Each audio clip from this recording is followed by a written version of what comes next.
carry on that question then. So there was 30 possible numbers out of 150, and if we simplify that, I can say that's 3. Oh, this is the best way of doing it. If I divide that by 10, that's 3 out of 15. Oops. There we go, 3 out of 15, which is the same as 1 out of 5. Now, you wouldn't do this usually, but I can just point out that 1 out of 5 is the same as 2 out of 10. Okay, and that's really what was going on here. My chances of winning were 2 out of every 10. So I don't know if you heard in the video, but at that point I thought, oh yeah, we could do that. But I've just worked out the total number of numbers by saying, well, there was 15 rows, there's 2 in each row, so that's my total. But you could say, well, for every 10 tickets, there was 2 chances of winning.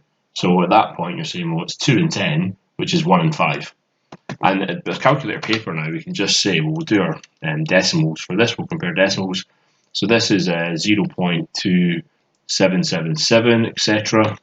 And 2 out of 10, 1 out of 5, that is 0.2. So which one's got the better chance of winning? Well, it's going to be this one here, because that's bigger, isn't it? So the dice game is the best game. So dice is better. Better chance of winning. 0.27 ... is greater than 0.2. So I like this bit here just to make you think. A lot of people might have been like, well, that's very complicated. And again, just drawing these things out, taking your time, you actually can spot that pattern. Oh yeah, wait a minute. There's 2 chances in every 10. That's 1 chance in 5.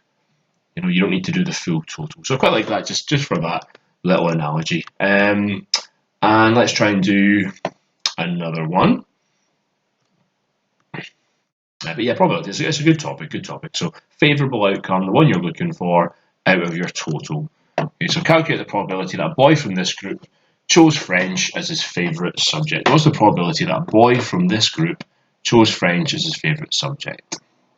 So French is a favourite subject. A boy who likes French. Okay, so what is the probability that a boy from this group chose French as his favourite subject? Well, 9 boys chose French from their favourite subject. And you're saying, well, how many people in total are there? Well, there's 66 plus 54. So 66 plus 54. That's going to be 10 and 12. So there's 9 out of 120 chances. If they were all lined up, there'd be 9 people, 9 boys who like French, and in total is 120. Now let's see if we can simplify this. I think we can divide top and bottom by 3. So that'll give me 3, and 120 divided by 3 will give me 0 and 4, 0. So 3 out of 40. And let me see. Okay, so again, I'm leaving this in just as a little thinker. So that would be if you consider kind of all the pupils. But if you just consider, again, it's kind of the way you read these things. I can see why I've always said this, they can be quite tricky. The probability that a boy chose it as a favourite subject, I kind of just read that as what's the odd of picking a boy who liked French out of all of this. But actually, we're looking at just the boy group here. So apologies for that. So for this one, I'd be saying, well, there's 9 boys who picked French out of 66. Again, divide that by 3. So you're going to get 3 out of 22. So that's just for the boys. Okay. So I don't know how many folk did that. But certainly, just, yeah, in hindsight reading it, was a bit clearer actually. The probability that a boy chose French. So yeah, you're looking at just you already know there's no girls because we're looking at just the boys. But yeah, unlucky me, I would have lost a little mark there. But just keep remembering, your favourable over total. So I just got that mixed up, but it's okay. It's good to point out we're not all perfect. This one here. So we're playing a game. We're rolling 2 dice.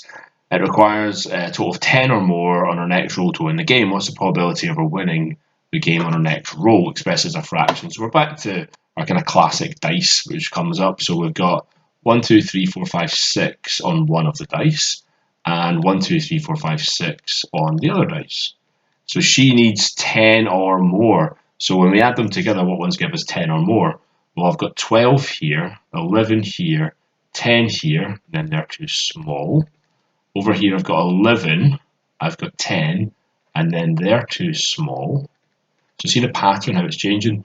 10, absolutely, and then they're too small. And over here, yep, they'll all be too small. So we've got 1, 2, 3, 4, 5, 6. We've got 6 out of 36. So there's 6 chances out of 36, which is 1 in 6. Absolutely. See, this time I started from this side because I thought, well, they will be too small. So I'll start from here, and then I won't need to work out these because I just know that if there's an X here, everything else is too small.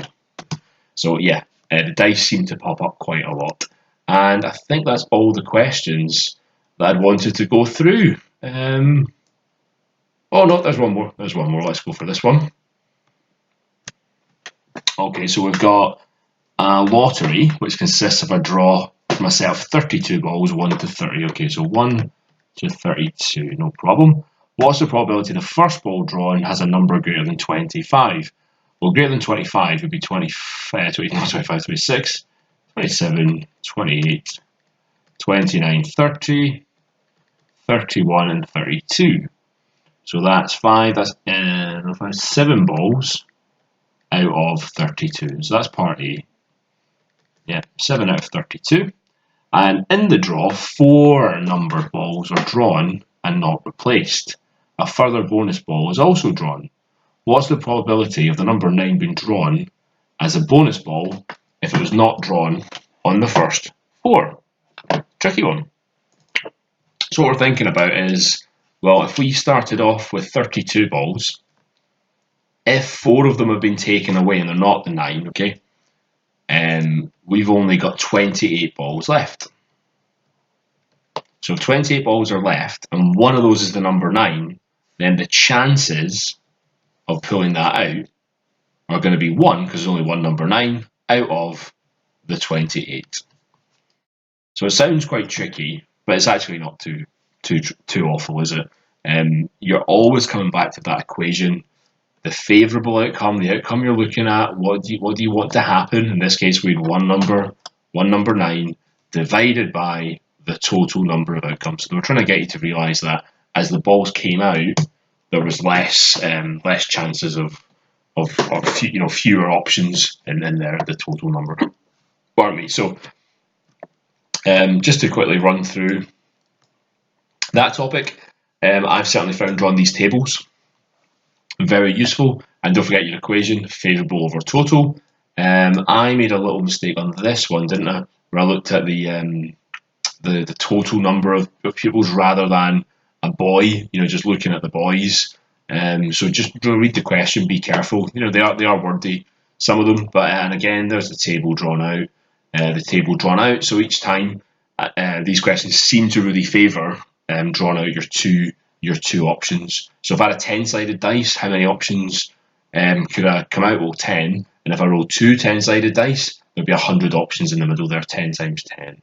Okay, so just watch out for that. But yeah, I hope that's helpful. Nice little topic, probability, especially if you draw your tables.